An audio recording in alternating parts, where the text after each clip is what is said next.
Weatherman, we can't allow any further delay. So stop your waiting. Hey everyone, thanks for joining us for another episode of the Fox 12 Weather Podcast. This is episode 62. Today is Wednesday, July... Whoa, there goes my mic. Today is Wednesday, July 26th. Nothing ever seems to work out according to plan on this podcast, but it's okay. I'm meteorologist Jeff Orgeron, joined by meteorologist Katie Suniga. Hey, Katie. Good morning. Got my coffee here. Good. And we're also joined by our chief meteorologist, Mark Nelson. Hey, Mark. Yeah, I got my coffee too. It's really early for us evening folks, Jeff, and you're like finishing your workday, right? Yeah, I'm wide awake. Yeah, this is like the best time of day for me. I'm like, 2 coffees deep and ready to go here. Well, I get the best of both worlds. I get to have that on the weekends, and then I have this during the week. I sense a little sarcasm there. That's right. Put a positive spin on it, right? Katie, you're getting lots of exposure. That we like that. You need to be on different shifts and see how everything works at Fox 12, and so that's my positive spin on that. Yeah. We'll keep thinking positive. Yeah.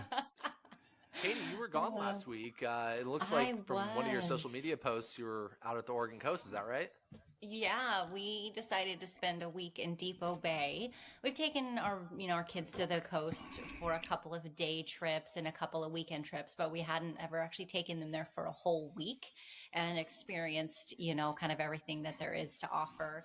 And then I loved being able to take them to do things that I did when I went to the coast as a kid there. So we took them to my favorite fish and chips place, and we took them to Devil's Punch Bowl. We took them to Lighthouse. We took them dune buggy riding, and we did some, I have a fossil enthusiast, so we went to Beverly Beach and found fossils. And then it was a very typical marine layer morning, sunny afternoon, so we would stay in the morning and have coffee and play games, and then as soon as things cleared up, go out to the beach. Got hot. My son played in the ocean even though it was cold water, but he was so happy because it was very nice. It wasn't hot, but it was definitely warm enough to get out in the afternoons. It was literally the perfect week for us. Good. All right. That's good.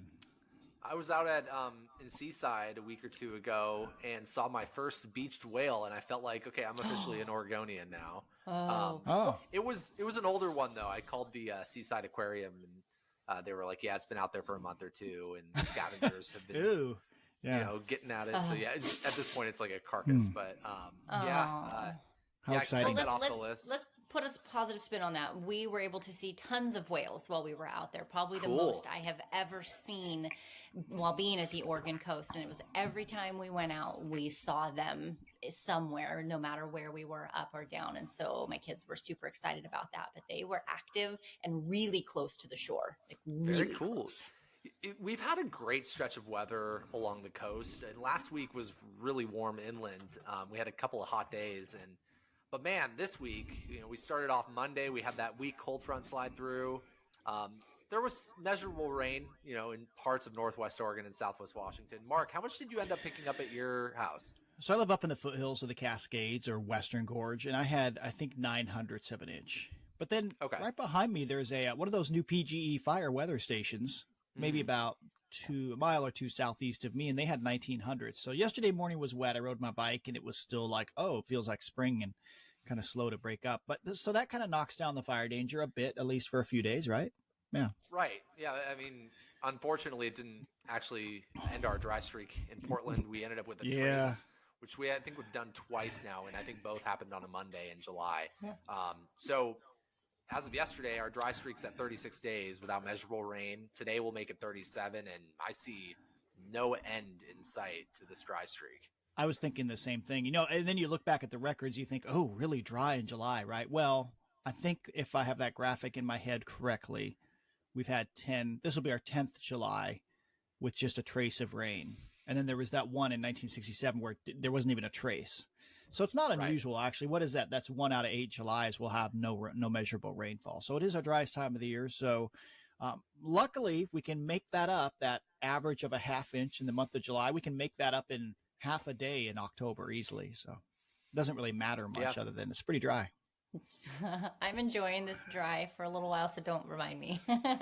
Oh, it'll be back, Katie. Don't you worry. The rain I always know. comes back. I know. It's just been so lovely. And the best part about it here, and you guys will be talking about this, is here on the west side of the Cascades in July and August when it's dry, it's not smoky. Where when I was in Central Oregon, it would be those nice summer days, but you got smoke. And so you couldn't even go outside and enjoy it because it was terrible air quality. Right. I don't think we've had a single episode of significant smoke in the month of July Oh, in the it's been Portland area for at wonderful. least 20 years. It's usually pretty good air quality in July. When we get the smoke episodes, it's usually, later August or September. Yeah, but it's just Yeah. nothing like we had to deal with over there. That fire up, that paper mill fire up in Longview did bring us a little bit of smoke briefly. That Right. was like it was about half the metro area, but that was not a wildland fire necessarily or wildfire. No. But, having said that, and we're going to get kind of more into detail regarding some of the fires burning up here in Oregon and Washington, but there are some really smoky spots this morning. I know over the weekend I covered for Katie. Katie was at the Oregon coast, and we had a fire that broke out on the Warm Springs Reservation, and then we had the fire that's still going. Actually, I think that one's still going in. Obviously, the Newell Road fire is burning up in the Columbia River Basin. But Shauna Parsons was out in Central Oregon and reached out and said, "What is going on? It's so smoky out here." She was at Lake Subtustus, and yeah. Unfortunately, I mean, this time of year, between now and even like mid-September, late September, if you have plans to be in or east of the Cascades, anywhere in Oregon or Washington, you kind of need to be prepared for smoky days, right? Yeah. Then I they're think so. canceling kids events for summer activities, outdoor stuff. It's already happening this year when they have like climbing classes and outdoor activities. They've already started canceling them, which happens frequently. It's tough, but it's just kind of the way things go these days. And so we'll talk more about, wildfires and things in a few minutes, but let's kind of reflect on how this month has been going so far. This week with that cooler day, Saturday or Monday, we had a high of 77, and then yesterday our official high was 80. So not too bad, actually slightly below average for this time of year. I ran the numbers, guys, this morning through the first 25 days of the month, and this is actually technically the second warmest July on record, and we're only 0.4 of a degree off from tying through the first 25 days. Mark, you look like you're... Yeah, doesn't it seem surprising? Because when I looked up that number, it was on Sunday, I think, when I looked it up. And I'm like, what? At that point, it was number 1 or number 2. And I'm thinking, wait a minute, it hasn't been that hot. I mean, it's been consistently warm. But then I looked at each day, kind of looked through the whole month. And I'm like, well, I guess it's just a lack of, in many Julys, we start cool. That first, week of the month, 4th of July, might be like 75 degrees, lows around 50. But we started with hot weather and a heat wave right away at the beginning of July. So I guess it's just been consistently warm to occasionally hot, right? So it's been just constantly very warm or hot. But we haven't had extremes, right? We haven't had 100. I don't think we've been above 98, right? I made the comments actually this morning on Good Day Oregon, Mark. And when you look at each individual day, we've had a lot of nights at and above 60 degrees. And I think that's really playing into it. You combine that with a lot of days. I think we've only actually had, 6 days below average for that given date. The rest, so 19 days, have featured very warm or hot afternoons, mild to warm nights. So combine the highs and lows, average them out, and we're running at about almost 74 degrees. While we're talking, I'm gonna hop on while we're talking. If you hear the little keyboard, I want to see. So the maximum temperature. What's the average maximum temperature? It's just the highs only to see how the lows are affecting it. So if you hear me not ignoring you, you just continue on talking here. We'll see what I get. I was gonna ask a question is because we've had 2 3-day runs of 90-degree days this month, the one in the beginning and then the one that we just had about a week ago. In your guys' experience, because again, this is my first July forecasting here, do we normally have multiple runs like that? Is that abnormal? I don't think so. We've had longer runs as well. Because I remember coming off of the big heat wave in 2021, we had the extreme temperatures, and then we had that long stretch at and above 90 heading into July. But yeah, Katie, oftentimes we don't really see a high pressure system stall out and leave us as long as it has. Right. Yeah. And man, while Mark is looking up some of those numbers, this is all linked to that big heat ridge that's building across the Southwest, the Southern Plains, just basically extending across much of the United States. And I was looking, this is pretty mind-boggling stuff. Phoenix has experienced a high temperature every day this month at and above 110 degrees. And wow. I think if I'm not mistaken, the last 17 mornings or overnights have been at and above 90 degrees. Yeah. So their average temperature, high and low, averaged out, their average temperature this month, I believe, is almost 103 degrees. So Phoenix is experiencing their hottest July on record. Las Vegas average temperature is 97. Their heat hasn't been quite as extreme. So yeah, this heat ridge has been nasty.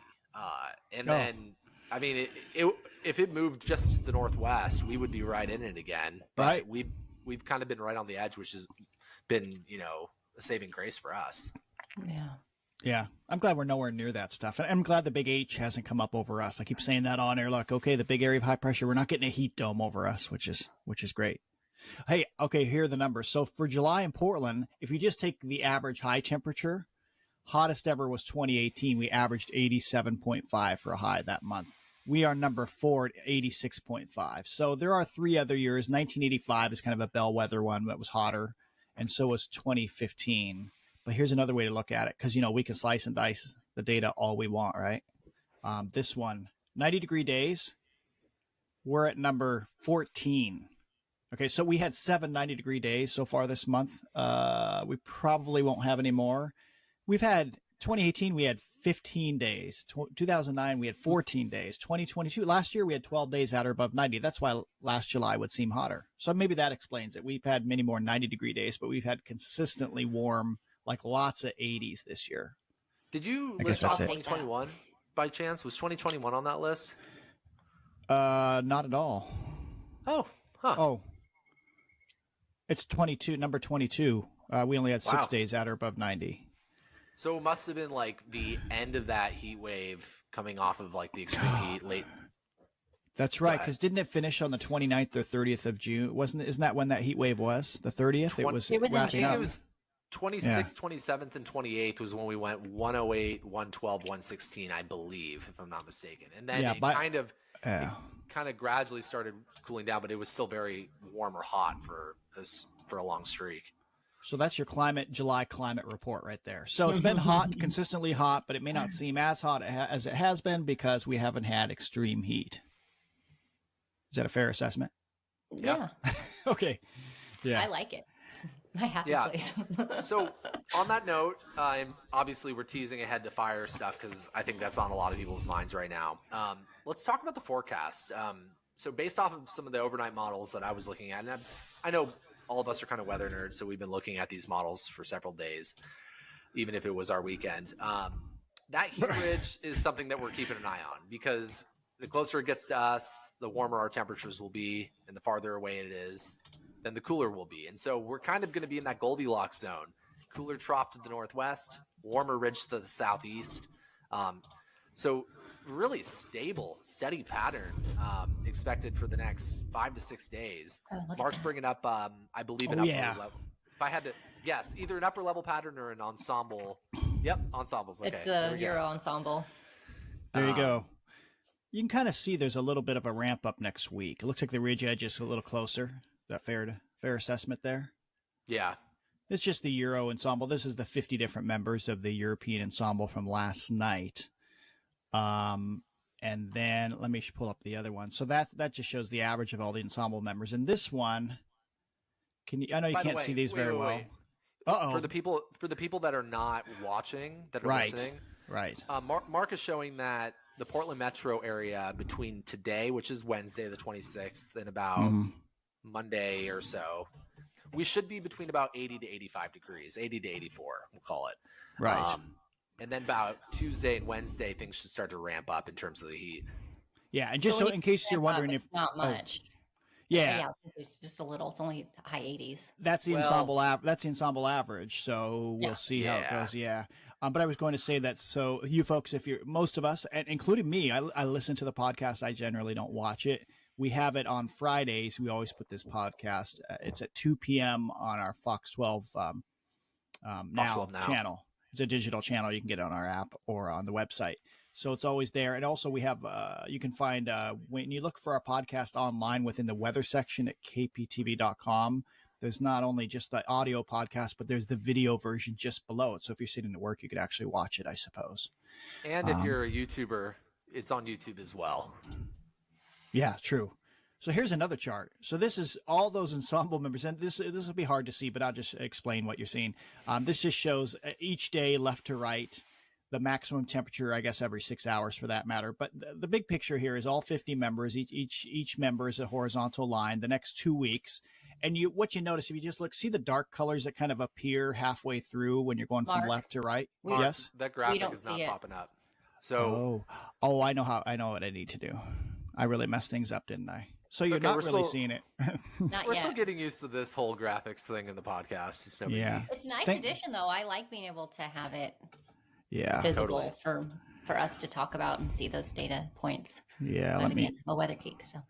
Yeah. I have to share a different window here. I see. Now I just learned. There we go. It should pop up in a second or two. But basically, when we look at our ensembles, you can see some dark colors start appearing about halfway through when you're going from left to right. Can you see it now? Did it pop up? Yep. Yeah, and just these dark colors start to appear. And then you can't see it, I'm sure, from home or even on YouTube. But when we look at these maps, these charts, you can see the Euro. A few ensemble members try to go for 95 or 100, sometime next middle of next week or beyond, but not many. So we'll see. Did you guys see the GFS yesterday? I know Jeff did because he texted me. He was very excited. Yeah, we did talk about that yesterday, Katie, right? The GFS? No. Was it the 18Z or the 12, or was it the night before? Whatever it was. I forget. We can look through, but basically it showed a 606 decameter high, upper high centered over South Central Oregon, which would be like 110, 112, whatever. Just a massive heat dome, really intense. It's like very unrealistic. It was only one operational run. The next run didn't look like that, and almost all of its ensemble members did not look like that, and that's why we use these ensembles quite a bit. So that's a good use of them. Instead of putting out a forecast that says, hey, it'll be 112 next Thursday, that's why we use the ensemble members. Yeah. Not a smart idea to stick to an operational run, 10 plus days out. It doesn't usually work out. Oh, come on. True. But so let's see. I would plan on maybe at least, let's say, a couple of days in the 90s, mid to late week. I think that's reasonable. And the unfortunate part about that is, Mark, if it's possible, could you bring up the upper level pattern for, let's just call it Wednesday or so of next week, Wednesday, Thursday, Friday. Yeah, I can get there. And I can help kind of help you guys visualize if you're just listening from your car or something along those lines. Imagine a heat dome. You kind of understand what that looks like. It's a circular high pressure system that can extend across a handful of states. We'll just call it from California to Texas and maybe extending all the way up to Canada over the Intermountain West. So a big heat dome. Oftentimes every time when that system kind of works its way west, you got to remember that the air rotates clockwise around high pressure systems. So the mid to upper level wind often comes out of the south when these things kind of work their way back west. And I think about the wind pattern at this time of year because we have fires often burning to our south. And so, the way that things are trending mid to late week of next week, we've had great air quality in Northwest Oregon and Southwest Washington, hardly even many hazy days. But under that kind of weather pattern, which Mark is kind of gradually pulling up right now, that southerly flow tends to bring more haze, more smoke up into Northwest Oregon and Southwest Washington. So we could find ourselves mid to late week as we warm up. We could also have more smoke in the sky. And I'll tell you, that makes for a very tricky forecast this time of year. If there's a lot of smoke, but we're expecting highs in the 90s, it can affect how warm we get. True. With less surface heating. So as long as those fires are active, which we're going to get into in a second, it could get a little bit smoky, at least a little bit hazy. So Mark is pulling this out we've got the GFS. This is the latest run. Why don't you bring up 6Z I don't know if this is going to go out far enough. Yes, sir. Here we go. 60 incoming. There we go. Yeah, so that's at the end of this week, and you just see we're in a southwesterly flow. Height's a little below average, right? That's pushing the smoke off into. If you folks are Right. seeing haze and smoke in central and eastern Oregon, the wind is coming out of the southwest to the northeast. It's pushing the smoke across the Cascades and off east of the Cascades. So when Mark extends this out to about mid to late week of next week, you see that dome of high pressure that's centered over the Four Corners, There. potentially working its way Right back there. west. Yep. And then the wind follows those isobars, parallel to the isobars. And so as a result, we can get that southerly flow. And unfortunately, We will it could see. bring. Yeah. We'll see. Yeah, of course. Possibly. That's still a ways out. So We Yeah. will see. Yeah. why don't we talk about the fires? Because I know it's on a lot of people's minds. People are kind of traveling around for the summertime. Mark, you had some numbers that you brought up, and I do. I think the ones that I think we should focus on are the Newell Road Fire, which is up Right. in east of Goldendale, Klickitat County, up in south central Washington. We'll talk about the Bedrock Fire east of Eugene in the Willamette National Forest, and then the Flat Fire in the Rogue River Siskiyou National Forest. Go ahead. Yeah, Mark. I use this tool. This is great. Every morning, the Northwest Interagency Fire, or Northwest, I think they're Interagency Fire Center, but the Coordination Center, I should say. They put out a morning briefing. It's great. Comes out about 7 a.m. each day. They did bump us up, the Pacific Northwest, to level 3 for preparedness level. 5 is the maximum. So they went from 2 to 3. That's kind of a big deal. So that just says, okay, now fire activity, either fire activity is picking up or they expect it to. The good news is we don't have a huge amount of fires just raging out of control at the end of July, which we have seen in the past. We've got, what do we have? Technically, we have 6 large ones in Oregon, 3 large in Washington. That's 100 acres or more. But I like to go down here. There's incidents. If you go to that morning briefing, you look at the ones that have really grown in the last 24 hours. They always show acreage increase the past 24 hours. And it's the Bedrock Fire has gained. That's the one in east of Eugene, putting off a lot of smoke in the Cascade foothills there east of Eugene. 6,000 acres now, gained 3,000 in the last 24 hours, even with that Neat. system that moved through. And every once in a while, maybe that's a 2-day growth, but the point is it's gained a lot. So that's putting off tons of smoke. And then the other one, the Newell Road Fire, that one's been there quite a while now. Klickitat County out there in the rangeland of south central Washington, that one has been slower to grow recently. It's gained about 3,000 acres, but it was 50,000 acres 2 or 3 days ago. It's still at 59,000. And I noticed yesterday there wasn't much smoke coming off of it. This morning there's a little. Hopefully they get it hemmed in, and the wind should be a little more reasonable. They went through, the strong west wind a couple days ago, and they made it without, it really exploding.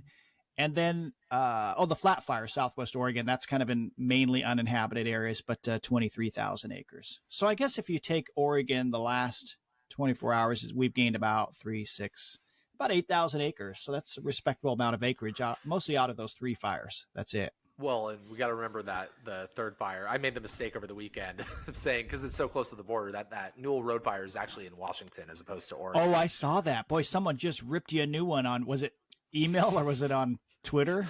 I think Jeez. Twitter, yeah. It's like, It is not in Was it Oregon.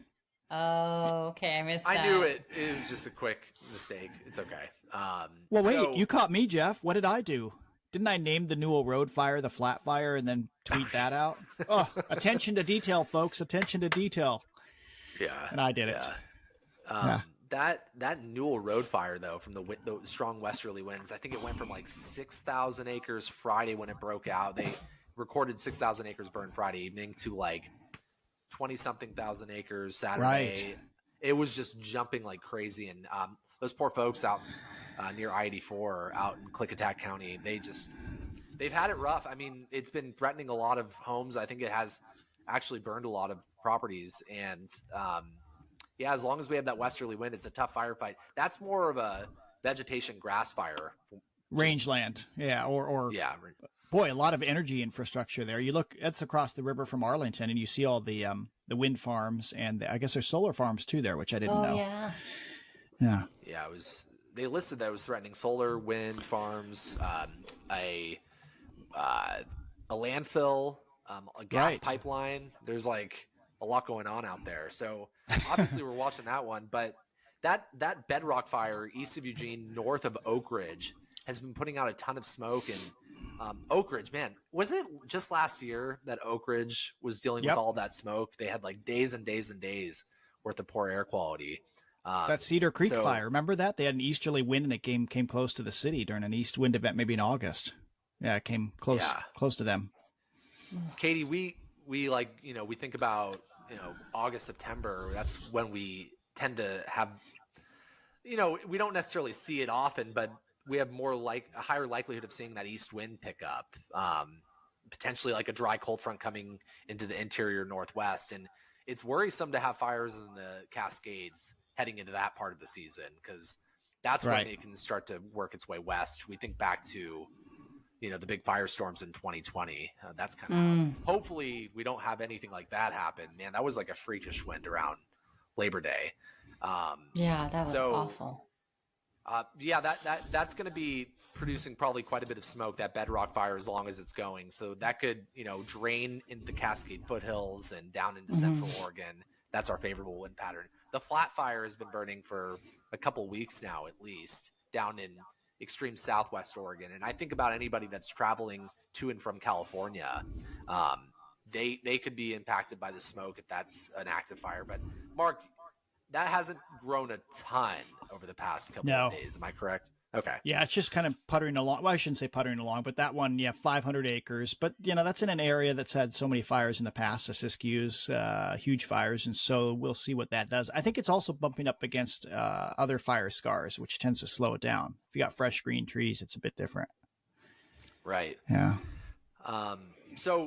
I think everybody's kind of sitting on pins and needles at this point. Let's hope that we don't have more fires break out leading into the driest and warmest time of the year. We're basically there right now, but our population zones have largely stayed clear of bad air quality and big fires. Go ahead, Mark. Oh no, that was it. No, I'm sorry. That was a hands up. It was a fingers crossed. Oh yeah. Fingers were crossed. I wasn't giving you a message like speed up. No, that was a fingers crossed message. Yeah. Katie, and I'm sure you understand, like, just, your decade that you lived in Central Oregon, we take this good air quality for granted. It's tough to be in the mid to late summer in that part of the state, with ongoing smoky conditions. Yeah, and it just felt like it didn't matter where the fire was, somehow the smoke got funneled to us. Like whether it was coming from the southwest or the northwest or whatever, it seemed like wherever there was a fire, unless there wasn't a direct, like zonally flow, if it came from anywhere, we just got funneled and we would get smoke from everywhere, whether it was Oregon, California, Washington. It was just, it's really unfortunate the way the wind patterns impact the smoke there. And it just sits all August. Like it's nasty. Imagine what will happen if South Sister wakes up and they start getting volcanic ash every day in Bend.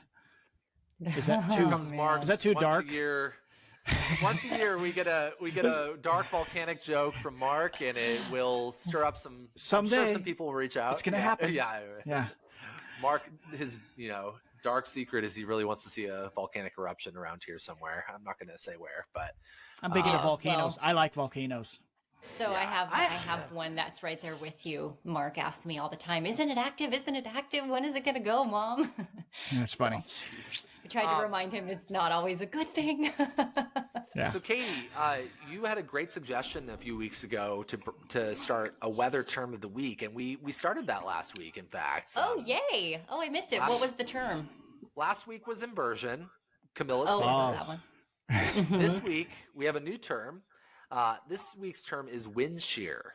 Oh, I love that one. Oh, I have a funny video that I showed Mark where I did a little TikTok video explaining how wind moves with a big fan. And do you remember me showing that one? So we were talking about that to kind of explain how wind moves. And it was one of my very few viral TikTok videos. You got to have one. Everybody likes seeing my hair go all over the place. That's right. You've got the hair for it. That's good. Good. I figured we talk about, surface level smoke and mid to upper level smoke, and why does the smoke go in one direction, but at different levels in the atmosphere it goes in another direction. Figured this week would be a good time to explain what wind shear is. So let me read you the exact definition, and then we can kind of just break it down the way we understand it. Wind shear is a change in wind speed and or direction over a short distance. It can occur either horizontally or vertically, and is most often associated with strong temperature inversions or density gradients. So the way, and you guys, I want you to add like the way that you kind of interpret it, but I always think about the atmosphere as like a layered cake. So you have different levels in the atmosphere. It's not just one level, and we don't have, the same things going on across the entire atmosphere. And so at different elevations, not only do you have different wind speeds, most often the higher you go up in elevation, the stronger the wind is. We call that speed shear. But you also have a change in directions. The wind is, let's say the wind is coming out of the south, down in Portland. Right. But then you go up 1,000 feet above Portland and the wind is coming out of the southwest. And then every elevation that you go up, it changes direction. So we call that directional shear.